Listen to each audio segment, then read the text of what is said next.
Parasha, we learn about the mitzvah of Shemitah.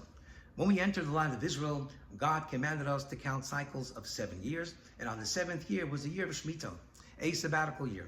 And on that year, we were not allowed to work the field, no sowing, no planting, no plowing, and all of our fields became ownerless. And then the Torah says, you might say, what are we going to eat on that year since we cannot plant the field?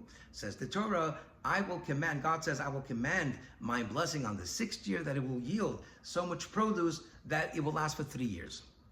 But the question is, why does God put that verse in the Torah that is we're questioning God, what are we going to eat? Aren't we all believers? We believe in God, and we believe that if God gave us the mitzvah of the sabbatical year, He will also provide. Why put that in the Torah? The answer is that there's two kinds of questions. There's a question that comes from a place of doubt and lack of faith, and then there's a question that comes purely from the place of wanting to understand. Yes, we believe that God gave us the year of Shemitah, and He will provide, but we also want to logically understand, how is it going to work? If you don't sow the field, how are you going to have food? And so God answers that I will command my blessing in a supernatural way on the 6th year, that it will yield food for the next 3 years. God is saying to us, I operate on two levels. On the level within the natural force and within the supernatural force.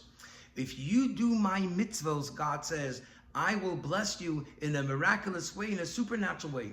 And this is a lesson for us. Sometimes when we do the mitzvot, we wonder, how are we going to make a profit? How will we survive? Like for instance, some people say, on Shabbat, my business does the biggest profit. How could I observe Shabbat? Or God tells us to give tzedakah, to give charity.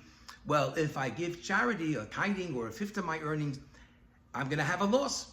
Says the Torah that I operate on two levels. If you do my mitzvah, you will not have a loss. On the contrary, I will bless you in a supernatural way. As the Talmud tells us, that Shabbat is the source of blessing for all the 6 days of the week. Then the 6 days of the week are going to be blessed. And then the Rambam says that when one gives charity, you will never sustain a loss, because when you give charity, God pays back many times over. Have a wonderful Shabbat.